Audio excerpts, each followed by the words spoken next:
on a donc en premier invité, tu peux nous présenter, faire le pitch un petit peu, puisqu'on va parler donc de pédocriminalité. Pédocriminalité, comme vous l'avez compris, pédocriminalité, pédophilie. Et donc voilà, c'est un pléonasme, parce que la pédophilie, de toute façon, c'est de la criminalité, plus que jamais peut-être l'une des plus grandes formes de criminalité aujourd'hui des temps modernes. Criminalité qui est extrêmement ancrée dans les hautes sphères des sociétés occidentales, mais au risque de vous surprendre, aussi africaine, et c'est pour ça que je tenais à en parler. Je veux dire que c'est parce que c'est un mal qui est partagé, c'est un mal qu'on rencontre à bon nombre d'endroits, que je pense qu'il était nécessaire. Alors, c'est plus facile d'entendre parler des gens qui sont en Occident, qui sont déjà traqués, mais je veux dire qu'en Afrique, les gens qui osent soulever ce genre de thématiques se font directement assassiner.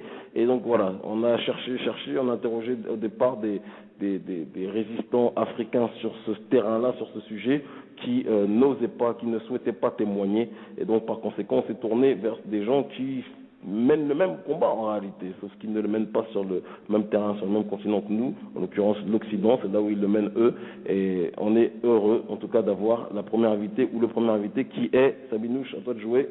Oui, donc ce soir on reçoit Donde Vamos, donc c'est une journaliste indépendante spécialiste des questions de pédocriminalité. Donc ce soir elle va intervenir pour nous expliquer un peu les différentes étapes auxquelles sont confrontées les familles victimes de la pédocriminalité. Et puis d'un point de vue un peu plus général, elle va nous parler du phénomène institutionnel qui est justement la pédocriminalité. Donc Donde Vamos, c'est bon, vous êtes en ligne.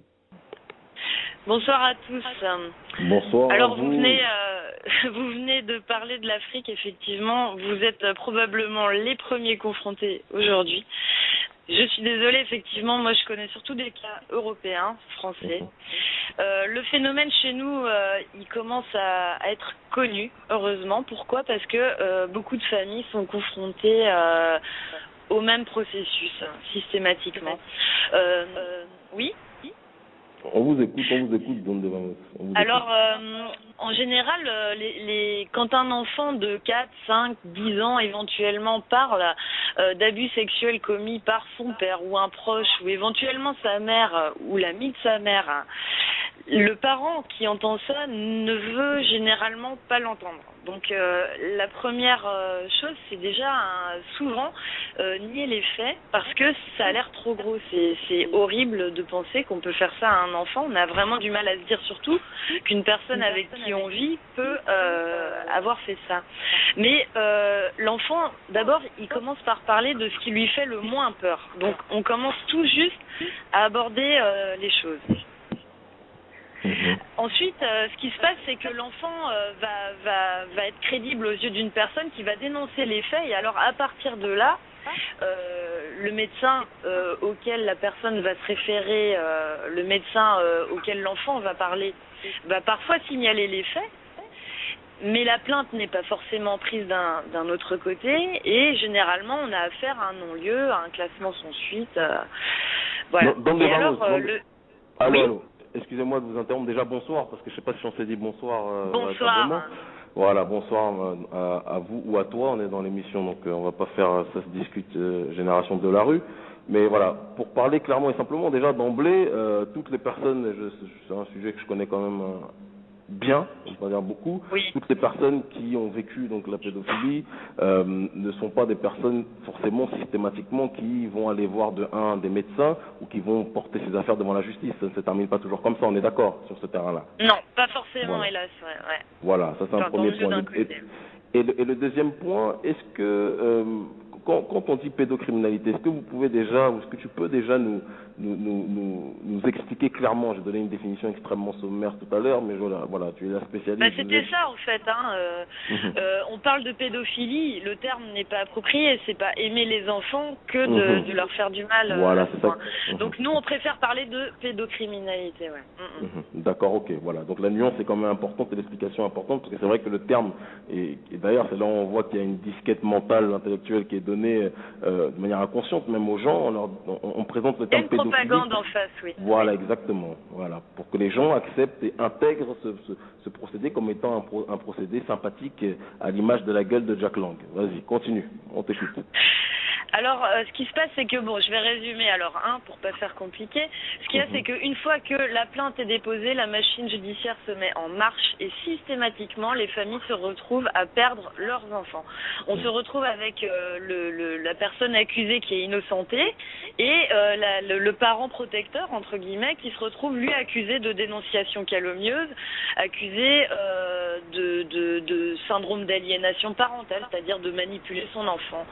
Systématiquement, ces parents-là perdent leurs droits sur leurs enfants et l'enfant, lui, est envoyé chez les parents abuseurs. Alors, on en est à tel point qu'on a affaire à un système. Ça ne peut pas être autrement. C'est pas des cas isolés, c'est partout en France, c'est systématique. Voilà. D'où notre problème à nous. Et donc, vous, toi, Don Devamos, on parlera des autres par la suite, par connaissance de ton circuit, mais depuis combien de temps tu t'es lancé dans ce combat-là et qu'est-ce qui t'a motivé, qu'est-ce qui t'a poussé, outre l'amour de la dignité humaine et l'amour et le respect des enfants, là on est véritablement dans l'amour des enfants, qu'est-ce qui t'a poussé à rentrer dans ce combat? C'est un choc. Moi j'ai fait des études très conventionnelles, histoire, etc. Donc j'ai bien appris ma leçon. Et on m'a parlé quelque part dans Lyon, en France, d'enfants violés par une espèce de secte dans un foyer. Et il a fallu plusieurs jours pour que je comprenne de quoi on me parlait. À partir de là, j'ai eu cette envie de vomir qui m'a pas quittée pendant plusieurs jours. Et j'ai compris. Et de là, comme par hasard, d'autres gens m'ont parlé. Je me suis intéressée à l'affaire Dutroux, à l'affaire Outreau. Je me suis intéressée à des affaires qui ont été systématiquement étouffées d'une manière mais grossière. Et alors j'en suis arrivée à me demander mais à qui on a affaire, à quel système on a affaire. Voilà. Ah là, d'accord. Il y a de l'écho. Est-ce que c'est toi qui as la radio qui est allumée de ton côté? Non, je n'ai rien d'allumé. D'accord, ok. Peut-être ça va mieux? Voilà, a priori, ouais. Voilà, c'est bon. Ok. Bon. Donc bon, ce qui s'est passé, c'est que en tant que citoyenne normale et baignée dans la propagande, comme quoi il faut faire confiance aux institutions, j'ai eu un choc en comprenant que les institutions, au contraire, contribuaient à envoyer les enfants dans des réseaux pédophiles, puisqu'on parle finalement de ça aussi. D'accord. Sabrina, alors, ce que j'appelle un réseau pédophile, je peux vous l'expliquer, c'est à partir du moment où, si vous voulez, il y a une couverture de la personne qui commet les faits par la justice, voire la police, voire un monde politique qui est alerté et qui se tait et transmet les dossiers de manière à ce que les parents protecteurs, finalement, se retrouvent en prison. On a affaire à un système qui tourne en rond de manière à capter les enfants. Et je pense que en Afrique, c'est encore plus flagrant. Chez nous, il y a encore des lois à respecter un petit peu, donc on a encore les formes, dans une certaine mesure. Voilà. On confirme pour l'Afrique, bon, c'est un sujet qu'on connaît beaucoup plus, que voilà, il y a plus de facilité puisqu'il y a une hyper puissance, voilà. Il n'y a pas trop de lois. Et qui n'ont pas trop, enfin il y a des lois, il y a des lois, c'est pas jungle. Oui, mais avec des sous, c'est vrai que comme chez nous, on peut passer au-dessus. Hein. Voilà, exactement. Et donc voilà, comment peux-tu mesurer, si tu devais décrire, quelle est l'ampleur de ces réseaux pédocriminels en France? Est-ce que véritablement ce réseau a une toute puissance sur le territoire français? Est-ce qu'il englobe beaucoup de politiciens en tant que tels, beaucoup de policiers, beaucoup de personnes du domaine de la justice? Est-ce que c'est vraiment... Parce qu'il y a aussi je vais vous un danger... raconter une scène que j'ai vécue il n'y a pas moins de 3 semaines d'ailleurs. Nous étions à Saint-Malo pour une affaire d'une petite fille qui depuis 6 ans est embarquée chez les tortionnaires, où la famille se retrouve accusée de dénonciation calomnieuse alors que rien dans la loi ne permet d'aller jusque-là en fait. Et on a vu tout au long du procès des échanges de signes francs-maçons entre l'avocat de la partie adverse et le juge. Ça n'a pas cessé, à tel point que même si toutes les lois finalement sont en faveur de la petite fille et de la famille que moi je défends, eh bien, on ne va pas s'en tirer si on ne fait pas appel, nous aussi, à des réseaux francs-maçons. Quand tu dis... parce que ça, Don Devamos, tu nous excuses, mais c'est important que dans l'échange, enfin tu nous excuses, non, tu nous excuses pas, c'est nécessaire, c'est important que dans l'échange de ce soir, parce que là il y a aussi beaucoup de profanes sur cette thématique-là, qu'on soit bien clair dans tout ce qui est avancé, dans tout ce qui est énoncé. Quand tu dis tu as vu et d'autres qui étaient avec toi ont vu des films francs-maçons. Oui, voilà, on était quand même une bonne quinzaine dans la salle et plusieurs ont confirmé, effectivement, ont vu les mêmes choses. Et c'est pas la première fois, si vous voulez. On commence à être des habitués des procès et on commence à voir comment ça se passe et ça devient catastrophique. C'est quelque chose dont je ne me doutais pas et il faut le vivre pour le comprendre, même ne serait-ce que l'admettre. La loi, c'est une chose, et la manière dont les juges l'interprètent dans ces cas-là, c'est tout à fait autre chose. On sait de quoi on parle à ce sujet, puisque j'ai eu, je crois, 19 procès en 3 ans. On sait très bien. Mais maintenant, voilà, c'est toujours bon de le rappeler. Ce qui est important aussi, je pense, dans cette situation, donc, quels sont les résultats? Parce qu'on parle de résistance, on parle de dissidence. La force de la dissidence, c'est aussi toujours non pas d'être dans la complainte, mais dans l'obtention de résultats et parfois soit de condamnation aussi, ou de sauvetage d'enfants. Quel est le bilan que toi, par rapport au parcours qui est le tien, tu tires de ce combat que vous menez aujourd'hui? Est-ce que vous avez pu tirer beaucoup d'enfants de la gueule du loup ou du diable, pour parler simplement? Quel est le résultat en synthèse, en gros? Alors il est effectivement très très négatif, et qu'on a réussi à tirer absolument aucun enfant de là. Au mieux, ils sont placés dans un foyer, donc ils sont en terrain entre guillemets neutre. Voilà. Et par contre, ce qui se passe, c'est qu'on a beaucoup de contacts. On commence à avoir des gens qui nous parlent, on a beaucoup de familles qui vivent la même chose. Et donc on commence à avoir des armes pour pouvoir se battre. Les choses qu'on a à dire sont effectivement devenues assez importantes. Vous parliez de Jack Lang tout à l'heure, vous allez entendre Emmanuel Verdun, qui est le père d'une petite fille qui est décédée hélas, et ce père-là essaye de comprendre comment c'est arrivé. Et il se trouve qu'il est obligé de porter plainte notamment contre Jack Lang, puisque ce gars-là fait partie des gens qui ont été cités. Il se trouve que chez nous, Jack Lang a énormément de plaintes sur le dos, mais jamais aucun média n'en a parlé et n'en parlera. Et je le sais parce que moi je suis journaliste, j'en ai parlé à ma rédaction, tout le monde le sait, mais personne ne veut le dire. Donc il y a quand même des collisions. Voilà. De toute évidence. Mais il y a aussi une question qu'on peut se poser, que ce soit d'une vue de l'extérieur ou parfois même quand on est à l'intérieur de ce genre de réseau dissident en tant que tel, là aussi. N'as-tu pas la sensation, Don Devamos, qu'il existe aussi malheureusement des gens qui, dans ce combat, soit parfois sont payés pour exagérer, pour discréditer des revendications réelles et véridiques sur cette lutte contre la pédocriminalité, où il existe des personnes qui, sans même qu'elles soient payées ou formées, parfois, lorsqu'elles ne sont pas bien équilibrées, salissent cette cause en exagérant et en portant parfois des accusations qui n'ont pas lieu d'être. Parce que malheureusement, et là je dis en étant quelqu'un, c'est nécessaire que je te pousse un petit peu dans ces retranchements-là pour que tu expliques bien la situation aux auditeurs. Moi, je vais pas raconter ma life, mais je connais très bien ces problèmes-là, cette pédocriminalité, c'est le sida de l'humanité, il n'y a pas besoin de parler dessus.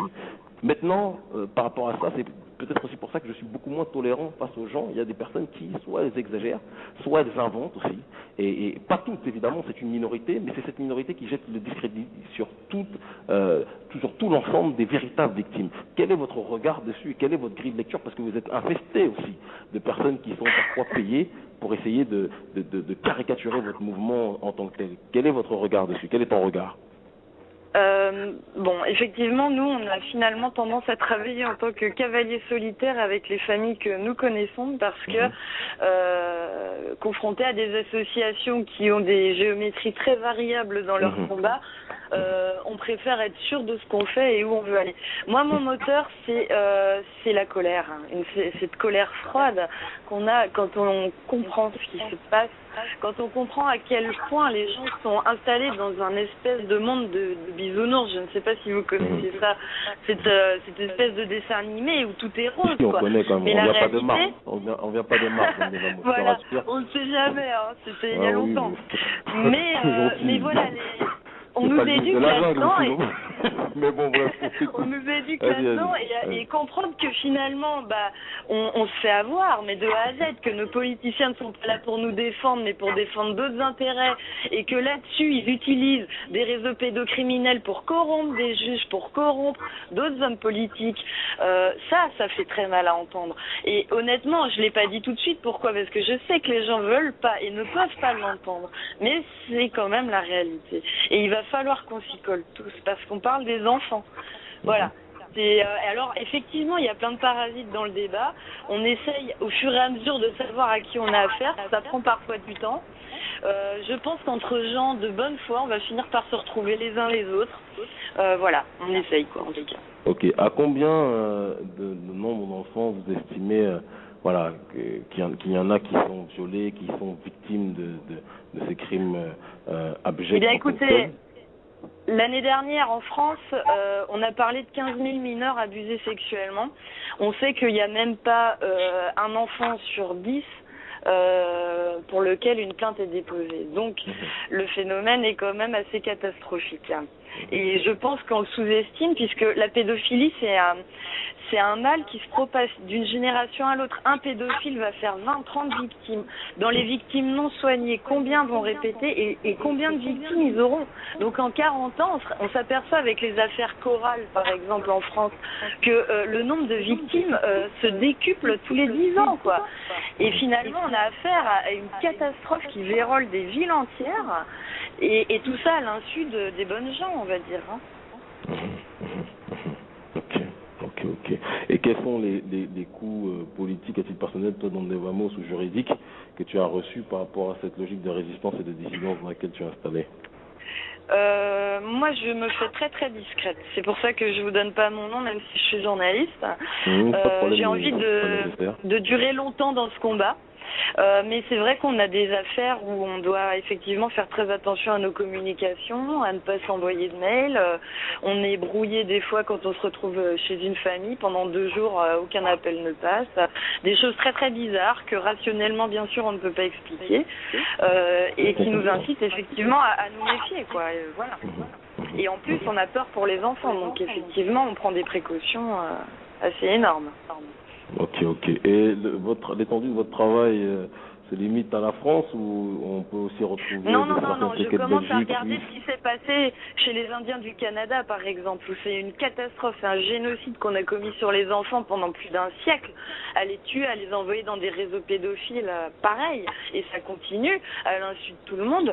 Ça, c'est les Indiens du Canada, et on s'aperçoit qu'aux États-Unis, il y a eu des affaires de réseaux pédocriminels satanistes qui ont été évoquées dans les années 80, et finalement, 400 enfants parlent et tout ça s'éteint.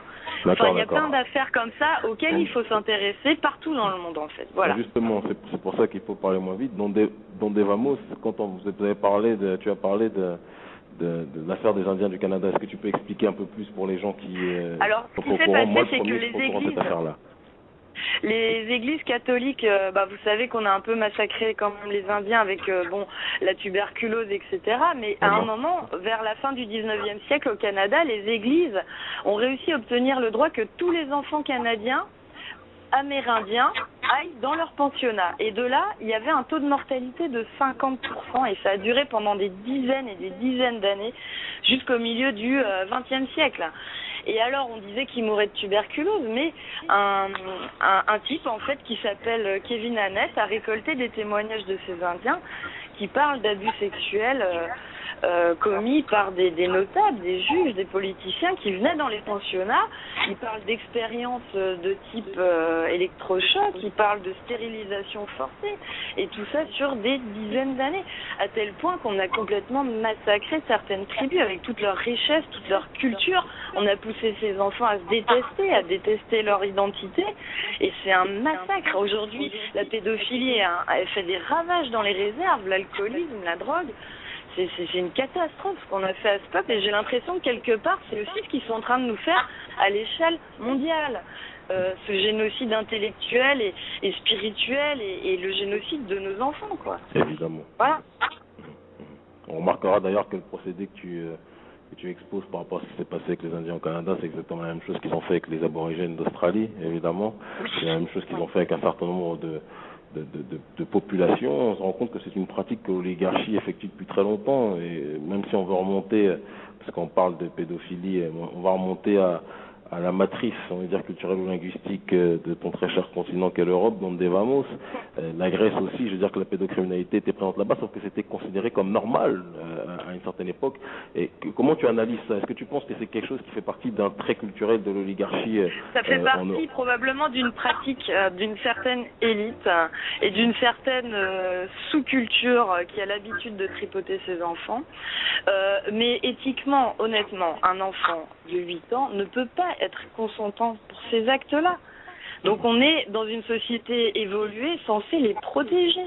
On ne peut pas revenir à des pratiques qui cèdent à la loi du plus fort, en fait. C'est tout. La notion de mineur est importante. Et ils veulent revenir là-dessus. C'est pas pour rien, d'ailleurs. Bien sûr. Voilà. Donc en tout cas, on est dans une société précise. On sait que avec tout ce qu'on sait qu'on autorise de toute façon dans cette société, on comprend un petit peu que la barbarie n'est pas toujours du côté où on le croit, en tout cas. Merci infiniment, Don Devamos. Sabrina, est-ce que tu veux rajouter quelque chose par rapport au témoignage de notre première invitée? Écoutez, tous les auditeurs, cherchez à me contredire, ouvrez les oreilles, cherchez à comprendre. Voilà. Merci beaucoup de m'avoir laissé la parole. Don Devamos, t'as pas forcément pigé. Je disais à Sabrina, est-ce qu'elle a une dernière question à te poser? Sabrina, allô, est-ce que tu es à l'antenne? Oui, je suis à l'antenne. Non, c'est bon, je trouve qu'elle a bien parlé du réseau criminel et du statut vraiment institutionnel de la chose. Donc, non, j'ai pas de questions. Dans ce cas, on ne te retient pas, Don Devamos, de toute façon, sois rassuré. Voilà, les auditeurs, auditrices. Je vais laisser la parole à des gens qui sont confrontés à tout ça. Écoute, c'est pour ça qu'on vous a contacté en tout cas aujourd'hui. Et voilà, sois rassuré que les auditeurs et auditrices, en tout cas de cette émission, sont dans une démarche de compréhension. Et ils sont pour la plupart avertis ou alertés de cette situation. Et c'est important qu'on puisse en parler. Là, ça touche l'Europe, mais c'est une situation globalisée. Voilà. Ok, merci infiniment. Bonne soirée. Au revoir. Au revoir. Saminouche, donc qu'est-ce qu'on fait? On passe un deuxième invité ou on passe un deuxième morceau? Qu'est-ce qu'on fait? Oui, on a Caprouille en ligne. Caprouille, qui va nous parler un peu. Son pseudo, c'est Caprouille. Caprouille, voilà, c'est son pseudo. Et elle va nous parler un peu de l'affaire Outreau, puisque elle connaît de façon intime des rescapés de cette affaire. Donc, je la mets en ligne. Ok, bon, on mettra Cap, parce que Caprouille, pour un sujet aussi dramatique, c'est pas forcément la meilleure chose. Vas-y, on t'écoute. Bonsoir, oui, Cap. Bonsoir. Bonsoir. Bonsoir. Alors, je sais pas vraiment par où commencer, parce que cette affaire est vraiment un sac de nœuds, mais je vais commencer par une question. Si vous êtes ok, on va inverser les rôles 2 secondes. Il n'y a pas de souci. Si je vous dis Outreau, ça évoque quoi pour vous? Ça évoque pour nous. Spontanément, on fait un petit jeu rapide, on va voir si vous si vous voulez, on peut faire un jeu rapide. Qu'est-ce que c'est? On peut même le faire pendant 10 ans. C'est l'affaire Outreau, où il y a eu des affaires justement de pédophilie qui ont fait la une des journaux, etc. Voilà, il y a eu des pressions politiques, un certain nombre d'approximations juridiques qui ont été effectuées. On sait qu'il y a eu des pressions de part et d'autre. En gros, si on doit parler d'Outreau, c'est ça. Mais je pense que vous avez des éléments à nous rajouter sur ce terrain-là. En fait, vous trichez, parce que vous en savez beaucoup trop, et ma question, finalement, elle tombe à l'eau. Parce que voilà, c'est pourquoi c'était dangereux pour vous de la poser. Non, mais si, autour de vous, vous faites ce petit test, vous dites Outreau, qu'est-ce que c'est pour vous? Et les gens répondent bêtement, par 2 réponses significatives. La première, c'est une erreur judiciaire, et la deuxième, Burgos est juge incompétent. Or, Outreau, c'est effectivement une erreur judiciaire, mais pas du tout dans le sens où on croit. Et Burgos était loin d'être incompétent. Alors, juste là, je veux lui rendre hommage à ce juge, puisqu'il a toujours été décrié comme un genou qui n'y connaissait rien, etc., etc. Donc là, je voudrais juste remettre les pendules à l'heure. Il faut savoir que il y a 63 magistrats qui ont planché sur le dossier de l'affaire Boutreau. Ce n'est pas le juge Burgot qui a envoyé ces beaux malheureux en préventive, c'est un juge de détention des libertés. Donc ça, il faut quand même le savoir. Et pourquoi ces gens ont été envoyés? C'est parce qu'il y avait matière à le faire. Donc ça, je veux que les choses soient bien claires. Burgot n'a absolument aucune compétence pour envoyer des gens en prison. Lui, c'est pas ça son rôle. Son rôle, c'est d'instruire l'affaire, c'est de faire une investigation, c'est de faire une enquête. Et je peux vous assurer qu'il l'a super bien fait. Après, pourquoi ça n'a pas abouti comme ça aurait dû? C'est parce que il y a 12 jurés dans une cour d'assises qui décident selon les éléments qui leur sont donnés, selon ce qu'ils ont entendu. Et si les gens sont un petit peu embrumés, parce que c'est aussi le rôle de la partie adverse, la partie adverse, elle n'est pas là pour faire droit à la victime. La partie adverse est là pour faire, si possible, acquitter même les plus pourris. Et c'est exactement ce qui s'est passé. Donc voilà, je ferme ma petite parenthèse. C'est un petit hommage à Fabrice Burgot que je salue parce que c'est vraiment un homme d'exception. Qu'est-ce qu'il devient d'ailleurs, Fabrice Burgot, là maintenant? Qu'est-ce qu'il devient? Comment? Qu'est-ce qu'il devient maintenant, Monsieur Burgot, d'ailleurs? Il continue à être juge et il continue à espérer qu'un jour la vérité entière éclatera sur cette affaire parce qu'il a vraiment fait un boulot phénoménal et qu'il porte l'opprobre de ce qu'il n'a pas fait depuis le temps. C'est-à-dire que si vous dites Burgot à n'importe qui dans la rue, les gens vous disent petit juge incompétent alors que c'était pas du tout le cas. Voilà, c'est quelqu'un de très droit et très intègre. J'espère qu'on le verra sous un autre jour parce que c'est un homme droit, donc il n'a pas eu la promotion qui a été dite dans les journaux, ça c'est aussi n'importe quoi. Quand il y a eu la commission parlementaire, c'était pas du tout pour le punir, c'était pour vérifier les dysfonctionnements et parce que le public réclamait du sang, hein, vous savez, un petit peu comme les arènes du temps des Gallo-Romains, où il fallait absolument réclamer une victime pour répondre à cette soif du public, eh bien on lui a mis un blâme, mais même le blâme n'est pas mérité. Voilà. C'est très cher. Donc là, j'ai fini avec le juge Burgot, grand homme. D'accord, grand homme. Mais là, tu nous exposes depuis tout à l'heure des faits. On est là d'ailleurs pour vous donner une tribune ce soir. Il n'y a pas de limite, pas de censure, il n'y a pas de souci. Mais c'est quand même important qu'on puisse contextualiser les choses. C'est-à-dire que d'où ces propos partent, qui tu es par rapport à cette affaire Outreau, qu'est-ce que tu faisais durant cette affaire-là? C'est pas un interrogatoire, mais c'est une question. Qu'est-ce qui fait que ça peut te donner cette légitimité à? Moi, on me l'a dit hors antenne, mais les auditeurs et auditrices ne le savent pas. Donc il serait peut-être bien que tu précises justement. Oui, c'est vrai que moi je suis tellement plongée dedans que du coup... je pense que je suis déjà présentée, non, alors je vais le faire. Donc je suis une citoyenne complètement lambda, une citoyenne normale au milieu d'une nation à peu près normale. Alors où j'étais pendant l'affaire Boutreau, j'étais chez moi à quelques 1300 km, donc hyper loin de tout ça. J'étais à cette époque professionnelle de la petite enfance et cette affaire m'avait interpellée parce que justement ça concernait la petite enfance. Donc j'étais une spectatrice et j'écoutais bêtement ce que les médias voulaient bien nous dire de cette affaire. Donc en un premier temps, j'ai été scandalisée qu'on ait pu faire des horreurs sur des enfants. Et puis en un deuxième temps, j'ai hurlé avec les loups, alors qu'en fait je n'étais qu'un mouton. Et j'ai pris position en faveur de ces pauvres innocents qui avaient été envoyés en prison. Et en fait, des années plus tard, je me suis rendu compte que, hélas, j'avais manqué de discernement dans cette affaire. J'avais manqué d'aller scruter un peu plus loin. Et je me suis fait rouler comme l'ensemble des Français qui ont bien voulu écouter ce que les médias disaient. Voilà. Donc il y a une vérité qui a été imposée. En fait, cette vérité-là est une propagande. Hitler lui-même disait que l'arme la plus puissante au monde, eh bien, c'était les médias. Il avait tout à fait raison. Et pourquoi les médias se sont tournés contre les enfants en faveur des inculpés? Eh bien, c'était une stratégie de la défense, ni plus ni moins. Donc je vais quand même finir d'expliquer qui je suis, d'où je viens, pourquoi je vais dans cette direction-là. Voilà, pour qu'on comprenne qu'est-ce qui a fait que tu es passé de celle qui, regardez ça derrière l'écran, à celle qui maintenant est pieds et mains liés avec ce réseau, on va dire, de résistance. Comment on fait pour arriver dans cette affaire d'Outreau et comment on fait pour après se dire que ça va être difficile de vivre sans. Donc il y a à peine quelques années, dans l'exercice de mon métier, j'ai été confrontée directement à la pédophilie. Ça m'a été très très très très difficile d'admettre que ça pouvait être ça, puisque moi sur ma planète bisounours dans des Vamos, on a très bien parlé de ce monde de bisounours. Donc moi je faisais partie de ce monde de bisounours, tout était beau, merveilleux, extraordinaire, et puis un jour il a fallu que mes yeux s'ouvrent un peu plus sur l'horreur en fait environnante. J'étais face à une petite victime. Il m'a fallu 6 mois pour l'admettre. Il m'a fallu 6 mois. J'ai voulu, agir de manière à ce qu'elle soit protégée. Et pas du tout, elle n'a pas du tout été protégée. Non seulement elle n'avait pas été protégée, mais moi j'ai perdu mon travail. Donc là, ça a commencé à m'interpeller.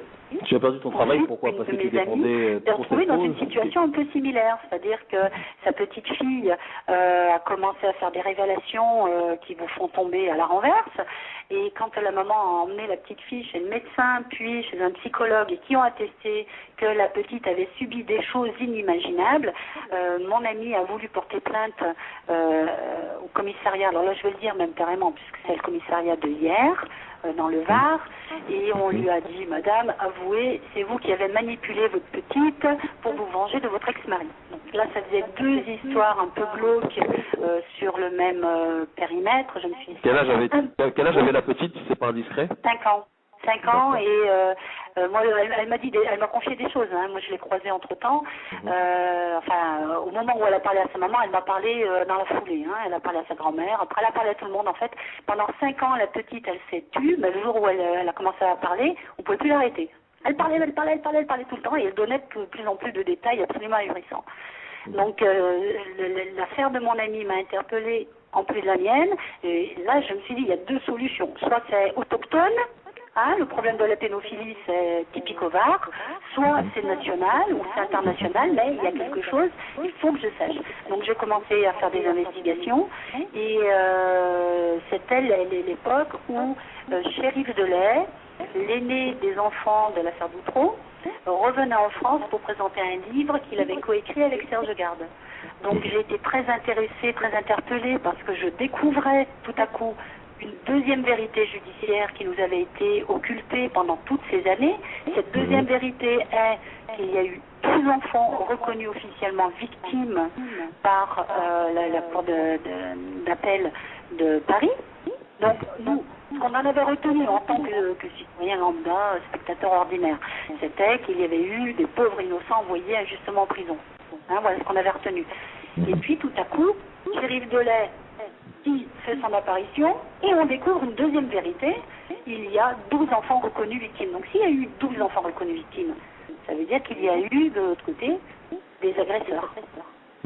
Automatiquement, je veux dire, ça paraît un peu logique. Ils ont été reconnus victimes de prostitution, ça veut dire qu'il y avait des clients. Où sont les clients? Où sont les clients? C'est absolument impensable d'avoir admis que ces enfants étaient reconnus victimes de prostitution et qu'il n'y ait pas eu de recherche des clients. Je veux dire, là, il y a un bug là quelque part.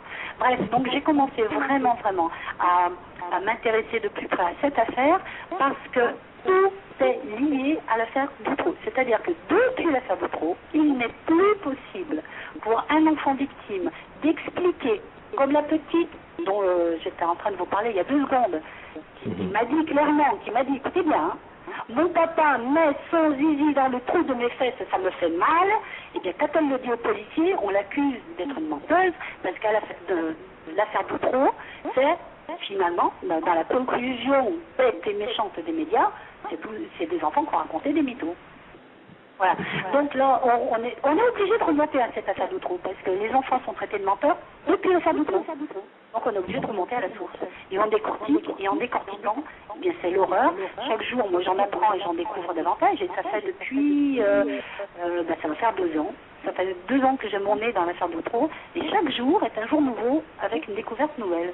Et je ne sais pas si un jour ça va finir. J'espère que oui.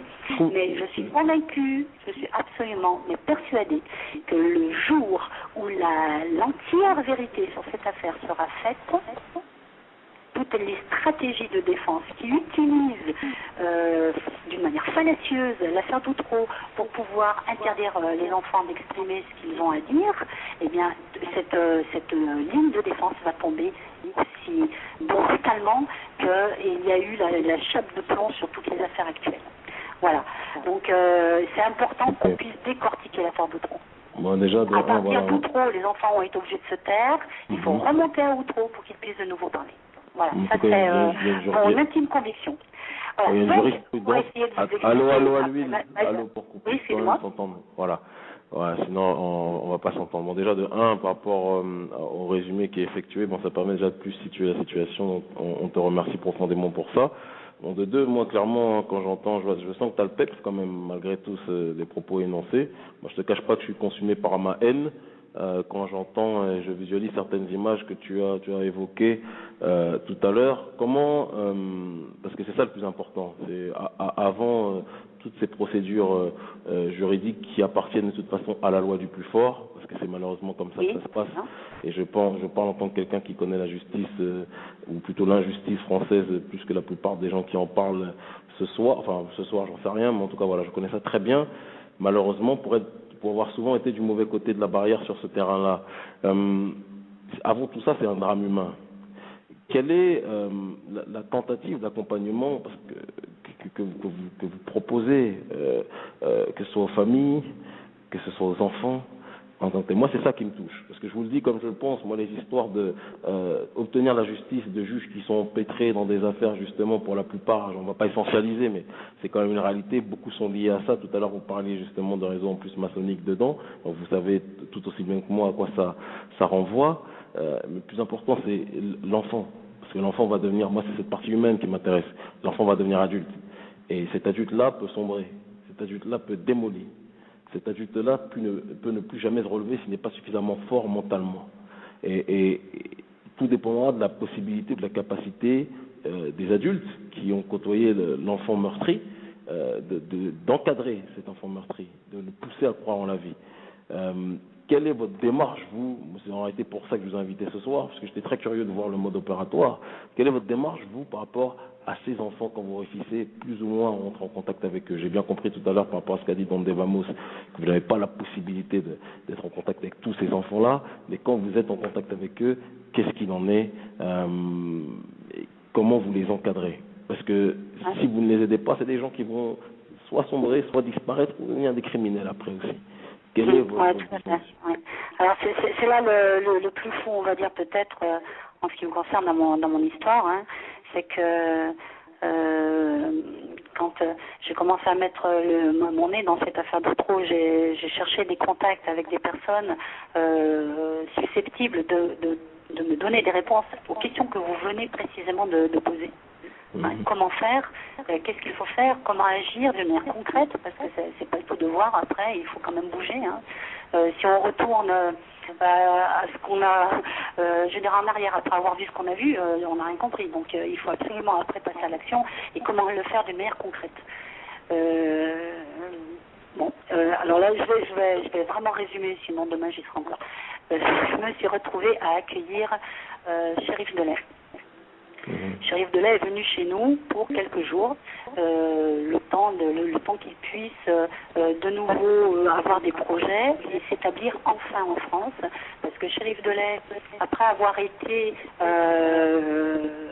violé, sodomisé, tout ce que vous voulez, enfin, je vous passe toutes les horreurs, parce que ça je ne vais pas rentrer dans tous les détails, mais il a été quand même frappé, menacé. Il a toujours été, terrorisé, voilà, c'était le mot. Il a été tenu dans la terreur. Cet enfant, donc, a été placé en famille d'accueil. Il était tout petit, hein, il avait 2 ans suite à des coups, des blessures, des machins, etc. Mais il revenait régulièrement tous les week-ends, puis après tous les 15 jours, puis après un peu plus tard, au milieu de cette famille complètement déjantée, avec un couple complètement diabolique.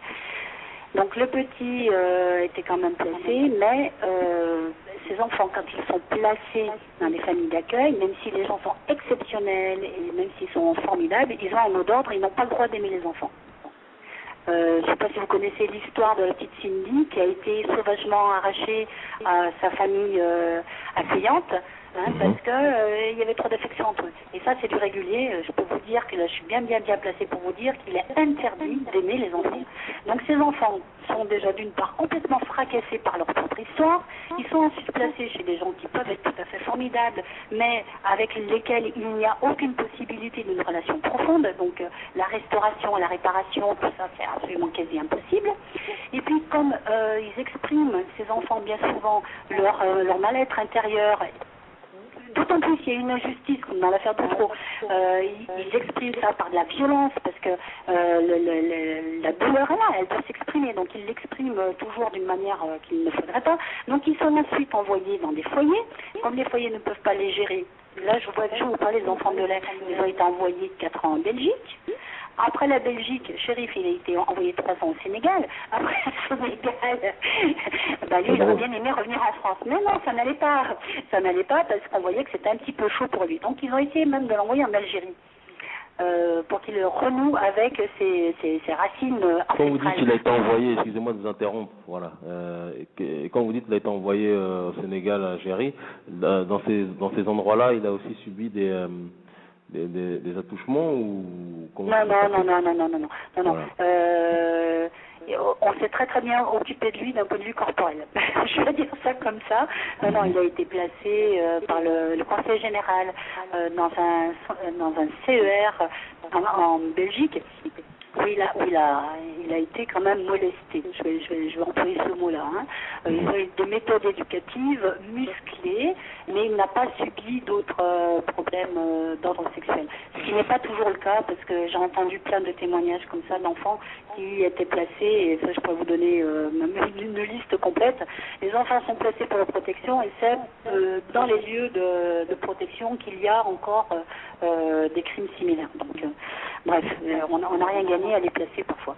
Mais en ce qui concerne les enfants de lait, eux étaient tout à fait bien placés dans des familles d'accueil très très bien, puis après dans les foyers très très bien, puis après donc envoyés en Belgique dans des centres, ils appellent ça CER, donc on a compris, et puis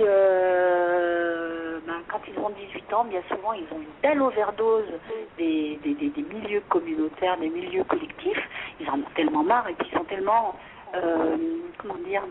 détruits, c'est la dévastation, je vais vous dire, moi j'ai eu Chérif, Dimitri, et puis Jojo, c'est la dévastation, il n'y a rien de beau, rien de logique, rien de cohérent chez eux, c'est Beyrouth ambulant. Quand ces gamins-là se retrouvent à l'âge de 18 ans, ils ne rêvent que d'une chose, c'est la liberté. Donc, ils ne bénéficient pas des petites 3 années supplémentaires qui leur sont proposées par les conseillers généraux bien souvent. Ils préfèrent partir à 18 ans, mais ils se retrouvent à la rue parce qu'il n'y a plus personne derrière. Il n'y a pas de famille, il y a la mère, il n'y a pas si longtemps, elle est encore en prison, le père, on espère qu'il y est encore, etc. Et puis, c'est les petits moutons noirs, personne n'en veut, parce qu'ils sont explosifs, ces gamins, ils peuvent nous péter à la figure d'un moment à l'autre. Donc, on les laisse divaguer de squat en squat, ils dealent, ils font les délinquants, ils font des tas de bêtises dues à la rébellion et puis à cette douleur qu'il faut aussi gérer. Et puis, ils se retrouvent dans une situation bien souvent délicate. Donc, Chérif, lui, a fait quelques délits qui l'ont conduit en prison. Et là, une fois en prison, il a été de nouveau contacté par Éric Legros, qui était directeur des maisons de l'enfance de la Côte d'Opale, qui lui a proposé un voyage initiatique Burkina Faso au Sénégal. Bon, c'est pas mal, je veux dire, ça peut être intéressant, sauf que ça règle pas le problème. Je veux dire, si on déplace le problème, on l'a pas réglé, on l'a juste déplacé. Donc, Chérif avait été 3 ans au Sénégal.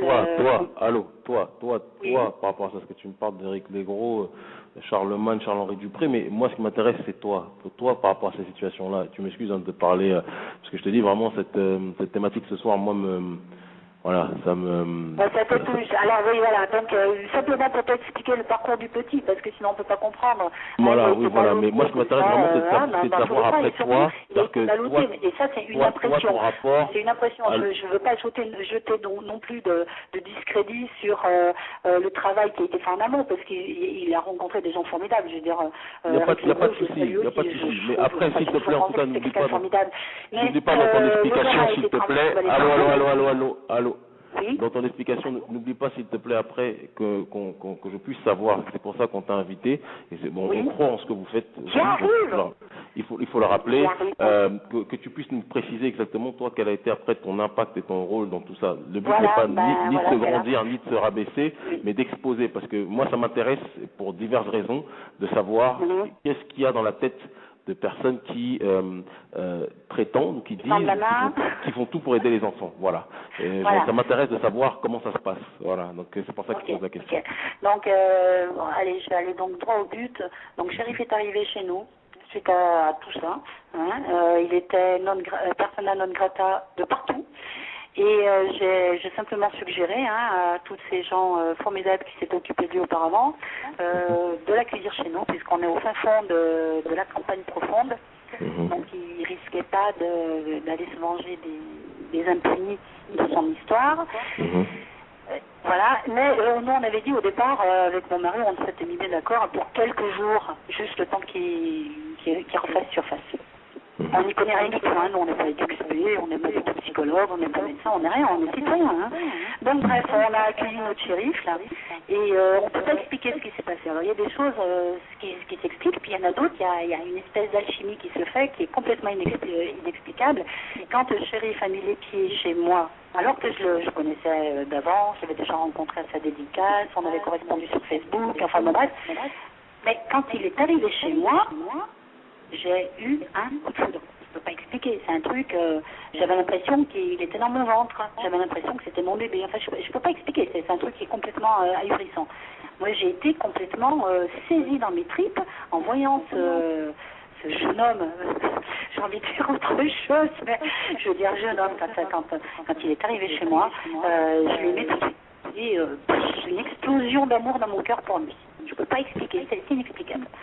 Et je sais pas comment. Donc mes enfants étaient au courant, mon mari était d'accord avec cet accueil, etc.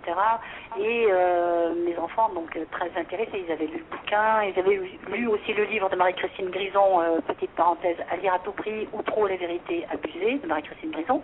Et donc tout le monde était là, je veux dire, comment dire, dans cette attente, qu'est-ce qui va se passer avec ce jeune homme? Et mes enfants l'ont aimé tout de suite. Ça s'est hyper bien passé. Et chacun à leur tour m'ont dit, tiens mais maman, c'est fort, ce qui se passe ici, c'est vraiment fort.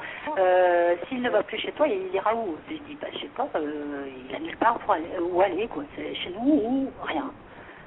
Oh maman, écoute, les uns après les autres, d'abord l'aîné, la seconde, puis le troisième m'ont dit, mais maman, si tu voulais, pourquoi tu l'adopterais pas? Et ça, c'était un truc qui était là, quoi. Ça s'était imprégné quand je l'ai vu. Et j'ai dit, ok, donc si mes enfants sont dans ce délire, c'est extraordinaire. Il faudrait que mon mari le soit aussi, et puis il faudrait surtout que l'intéressé le soit. Donc j'ai fermé ma bouche, je n'ai rien dit. J'ai commencé à arriver tranquillement chez moi. Il avait quel âge quand il est arrivé chez vous? C'est pas 21 ans. 21. Quel âge? Voilà, oui, 21. 21, il est arrivé exactement le 10 septembre 2011. Voilà, donc après il faut faire le calcul. Okay. Et donc progressivement cette pensée donc a commencé à se former d'une manière beaucoup plus concrète en moi, mais je n'ai absolument rien dit pour ne pas avoir d'impact ou d'influencer ou ceci ou cela. Et puis un jour, alors qu'il était relativement en détresse, il nous a demandé à mon mari et moi de l'adopter. Alors pour moi, ça faisait écho à ce que j'avais déjà dans mon cœur. Donc j'ai dit oui spontanément. C'est comme si c'était une déclaration de demande en mariage. J'ai dit oui tout de suite. C'était prêt pour moi. Je voulais que mon mari soit entièrement convaincu.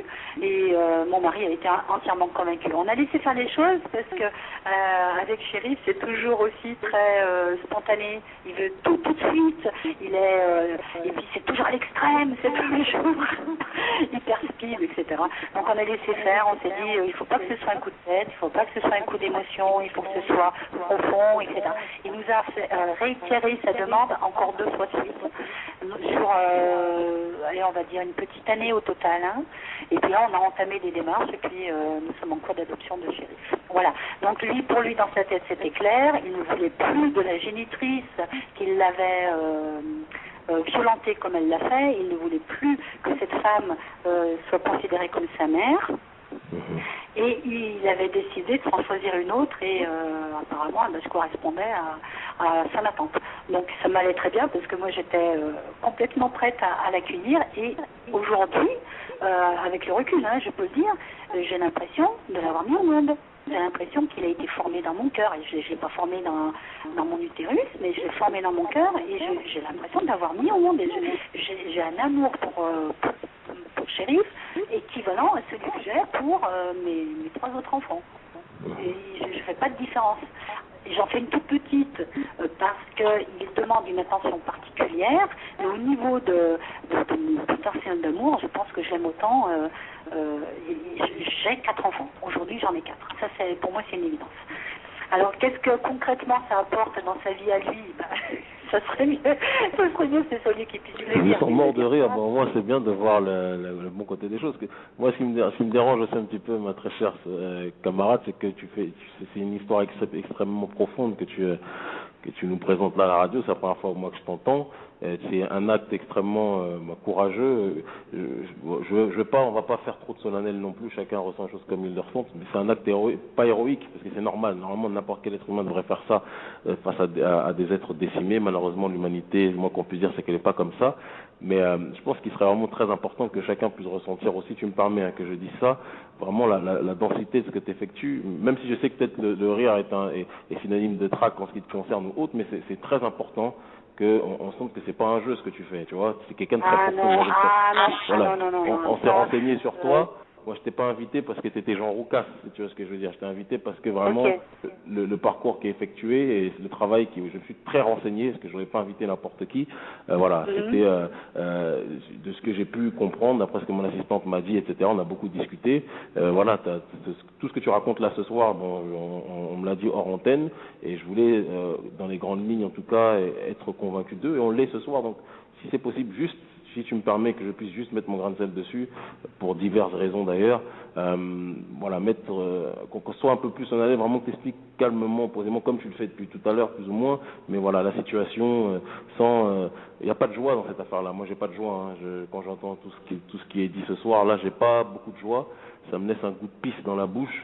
Et donc je sais qu'il y a beaucoup de gens qui écoutent cette émission, hommes ou femmes, jeunes ou moins jeunes, et qui peuvent pour diverses raisons se sentir touchés par ça. Et je pense qu'ils ont besoin, lorsqu'ils entendent un visage ou une voix de quelqu'un qui tend la main pour aider l'autre être humain, ils ont besoin de se reconnaître et de comprendre cette démarche-là. C'est pour ça que j'aimerais juste que tu exprimes ta vraie densité et pas cette couverture que tu présentes de temps en temps par le terrain de l'humour ou autre, etc.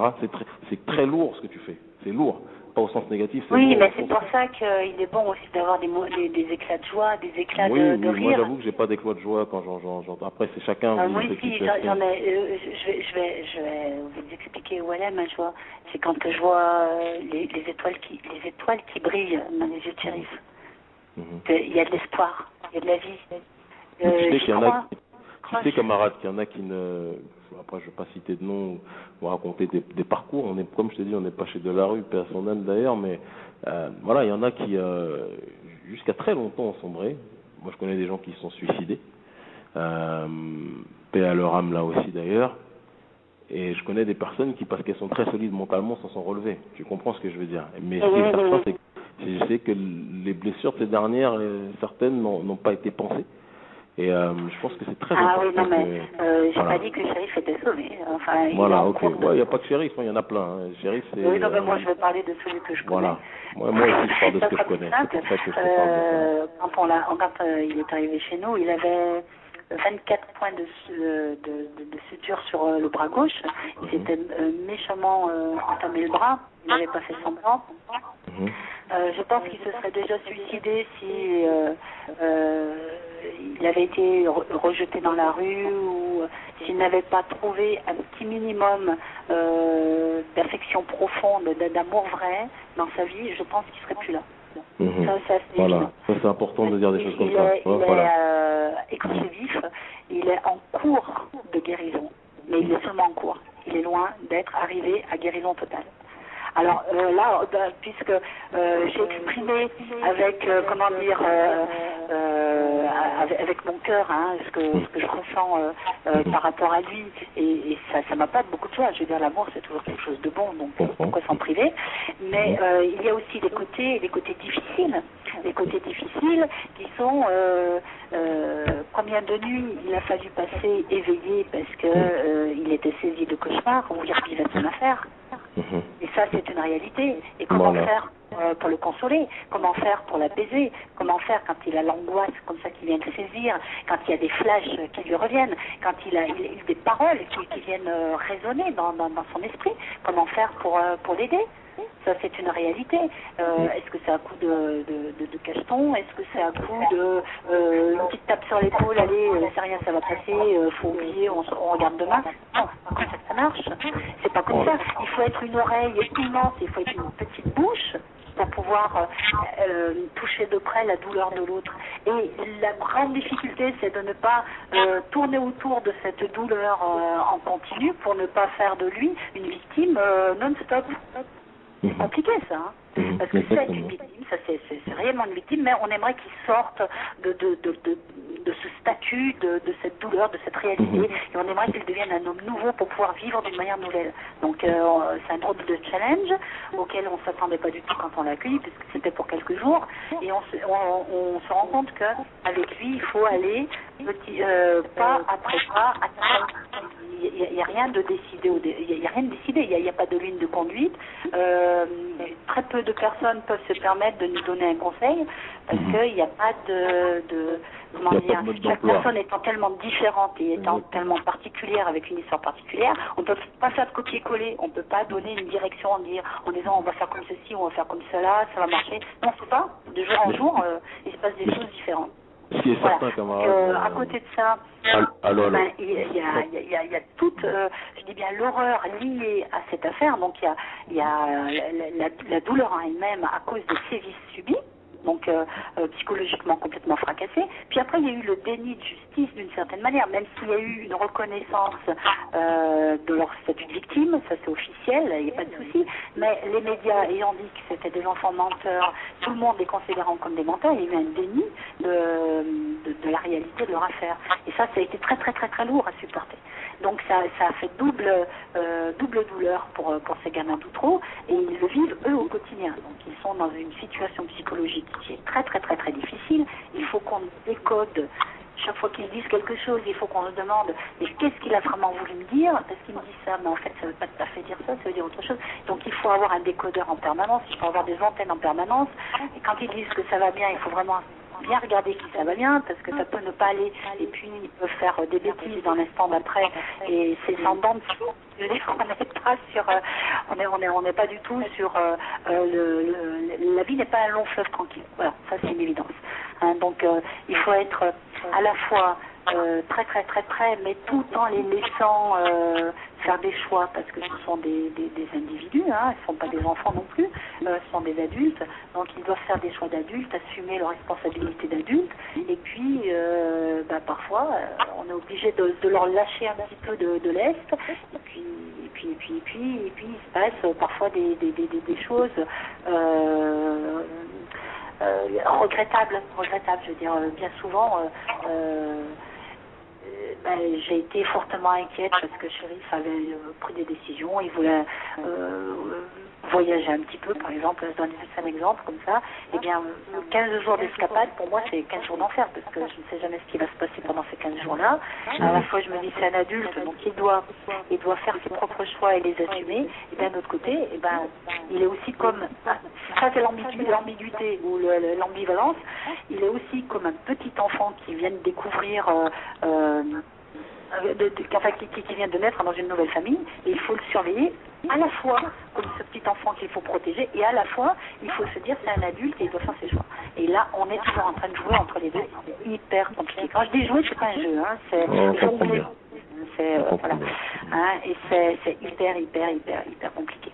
Merci, voilà. Donc là il faut je dis bien être hyper attentif. Hein. Je dis bien la grande oreille et la petite bouche. Voilà, ça c'est le mot d'ordre. C'était ce qu'on s'était dit. On s'était dit, nous jamais on parlera de son affaire sauf si c'est lui qui en parle. Donc c'est comme ça que ça marche chez nous, c'est une règle.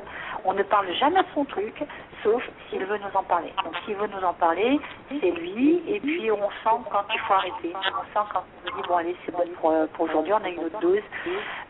Donc on doit être attentif, on doit être disponible, entièrement disponible, tout le temps, non-stop, 24 heures.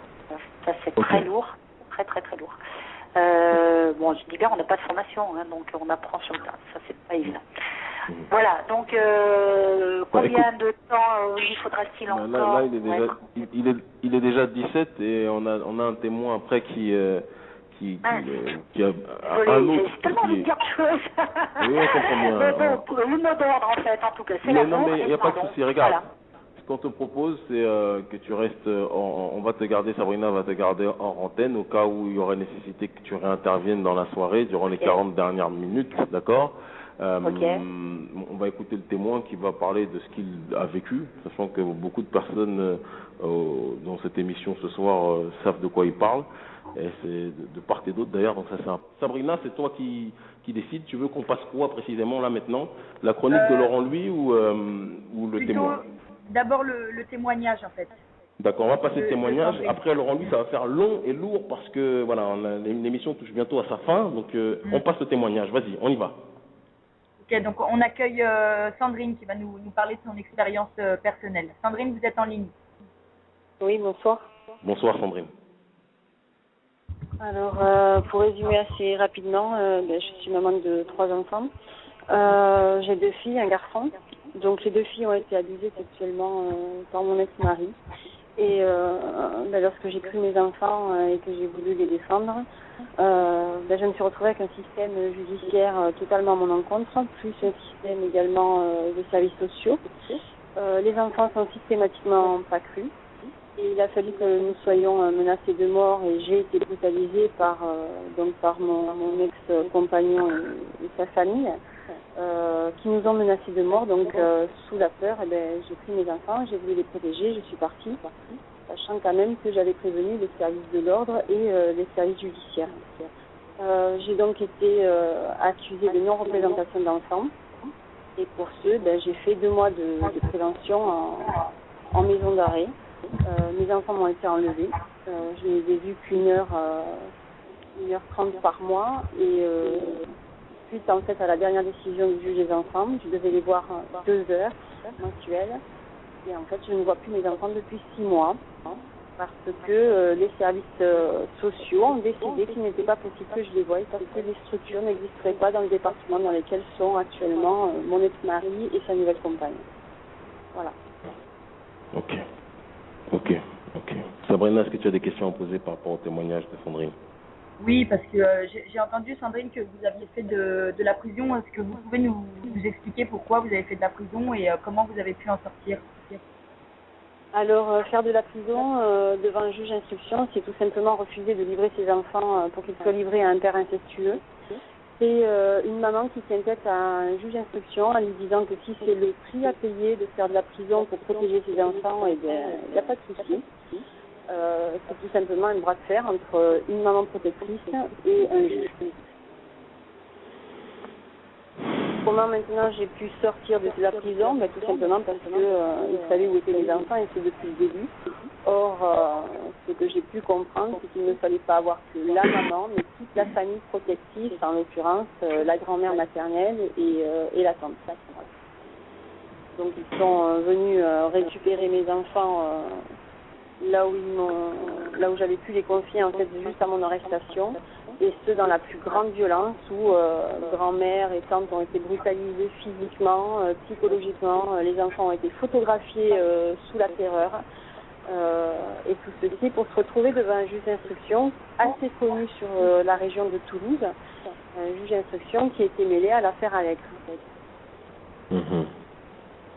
Donc ce qu'on peut comprendre après, sans vouloir paraître parano, c'est que le système judiciaire Toulouse-Castres, puisque mon affaire a lieu à Castres, est en fait tout à fait mêlé. Enfin, pour moi, en tant que maman, je pense que j'ai mis les pieds dans un système judiciaire de pédocriminalité. Oui, Sabrina. Oui, et justement, quelles sont vos possibilités maintenant que ça en est en fait? Alors, ce qu'il faut savoir, c'est que lorsqu'on fait de la prison, c'est pas anodin. Lorsqu'on ressort de la prison, on se retrouve sans rien, quoi. On n'a plus de vie. On vous a tout enlevé. D'abord, en commençant par vous enlever vos enfants. Donc, lorsque vous êtes une maman à part entière, et je maintiens, je suis pas une femme, je suis une maman avant tout. On vous enlève vos enfants pour vous détruire totalement. Tout ce qu'on espère, c'est que vous puissiez tomber dans leur une sorte de nid où on tombe dans des drogues, où on tombe, je parle de drogues médicalisées, dans un système d'experts judiciaires, d'experts psychiatriques, etc. Donc lorsque vous tenez au plus loin de ceci, eh bien on essaye de vous détruire une vie en vous empêchant de retravailler, de trouver un logement. Au total, aujourd'hui, je suis à la rue, quoi, complètement. Donc essayer de se reconstruire avec un combat qui est le mien, c'est-à-dire de sauver les enfants de cette emprise-là, c'est pas évident. Ce qui me permet aujourd'hui d'avoir la tête bien glissée sur les épaules, c'est que j'ai encore ma fille aînée, donc la première victime de mon ex-compagnon, qui, elle, s'est portée partie civile et qu'une instruction est actuellement en cours. Voilà. Donc, ce qui vous permet d'être en vie, c'est le combat, voilà. J'entendais tout à l'heure lors de la personne précédente, en fait, que je connaissais très bien, je l'entends rire et je comprends tout à fait. C'est ce qui permet aussi de vivre, et malgré que les choses soient très très difficiles. Il faut qu'on apprenne à continuer à vivre. Il ne faut pas tomber dans un monde totalement noir, parce que c'est le seul moyen dans lequel on peut sombrer. Et personne ne va vous tendre la main. Ça ne fera que satisfaire le système judiciaire et les services sociaux uniquement. On n'ira pas aider nos enfants de cette manière-là. Il faut apprendre à il faut apprendre à avoir une certaine apparence, même si la transparence est différente. Il ne faut pas se fier à ces apparences-là, mais il faut savoir que c'est ce qui nous permet d'avancer, ce qui nous permet de rester en vie, c'est ce qui nous permet de rester dans une société dans laquelle on a compris les enjeux. Nos enfants sont consommés et il faut continuer à se battre. Donc, ne croyez pas que ce soit si simple. Lorsque moi je ris, je peux vous dire que je pleure après parce que je me sens coupable de quelque chose, d'un simple sourire, d'une simple blague qu'on m'a fait, voilà. La culpabilité, elle est toujours là. Oui. Allô. Je sais pas si tu je vous entends. Oui, donc on entend ce que tu dis. Maintenant, il faut bien se rappeler une chose, que c'est pas toujours les personnes qui en parlent le plus qui en vivent le moins. Et quand je disais ça tout à l'heure, c'est parce que je pense à ces personnes aussi qui malheureusement n'ont pas trouvé les adultes aussi. Après, on va pas discuter 10 ans de ça. En ce qui me concerne, quand je dis ça, ceux qui n'ont pas trouvé ces adultes-là et des gens qui n'ont pas pu tenir et qui n'ont pas pu aller jusqu'à la phase adulte aussi, ou des personnes qui sont allées jusqu'à la phase adulte en étant détruits et qui peuvent aussi parfois réagir de manière brutale. J'en connais certains, je ne vais pas dire beaucoup, je ne vais pas rencontrer toute nos vies aussi, mais qui souhaitent aussi sentir que leur gravité et leur douleur est partagée ou est comprise et intégrée par un certain nombre de gens. C'était simplement dans ce cadre-là qu'on parlait. Toi, tu es une maman, tu as vécu des choses. Et je connais d'autres personnes qui en ont vécu, que je ne citerai pas, qui écoutent ce soir, qui participent à l'émission d'ailleurs. Et voilà, c'est dans ce cadre-là que j'intervenais simplement tout à l'heure, et je le réaffirme avec fermeté d'ailleurs. Oui, quand on a la chance de tomber sur des adultes qui sont là pour tenter de protéger, c'est bien. Et ceux qui n'ont pas la chance, ou qui n'ont pas eu la force de parler, ou qui ont eu la force mais qui n'ont pas été entendus, ou autres, ces personnes-là peuvent garder une certaine rancune de la vie aussi. C'est pas une chose non plus positive, mais je pense qu'il faut les accompagner aussi. Dans certains cadres, on peut rire. C'est important de rire dans la famille, c'est important de rire dans la vie.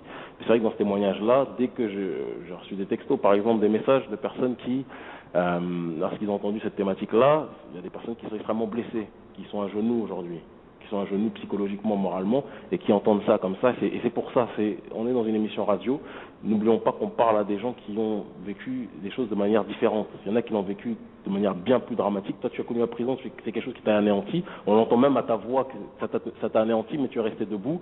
Et voilà, c'est un parcours, et c'est un parcours qui rencontre d'autres parcours. Et c'est cette multiplicité de parcours dont je pense qu'il faut qu'on soit capable de faire la synthèse, si on veut véritablement, si je peux me permettre, véritablement avancer et faire triompher cette cause qui est celle de tout le monde dans cette radio, que ce soit les invités ou les journalistes ou les animateurs de cette émission ce soir. Voilà, juste ce que j'avais à dire en termes de parenthèse.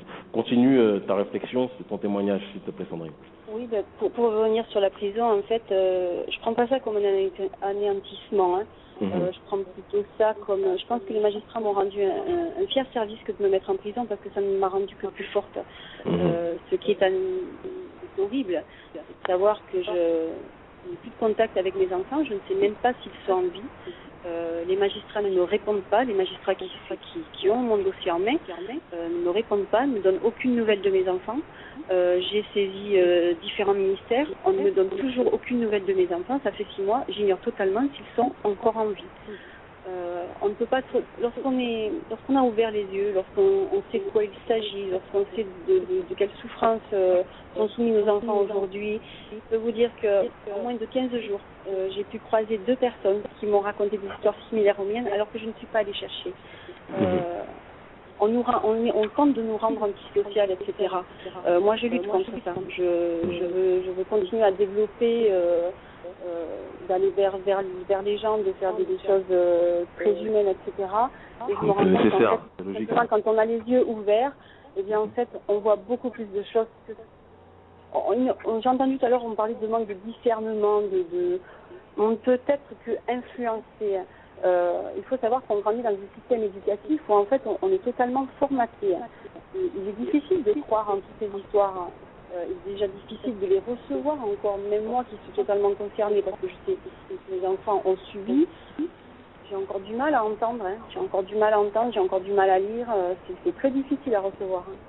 De pouvoir essayer d'aider, comme vous dites, effectivement, il y a encore des enfants, des personnes qui ont grandi tant bien que mal, qui souffrent, personne ne les regarde correctement, personne ne leur tend la main, personne ne veut les entendre. Écoutez, je peux comprendre leur douleur.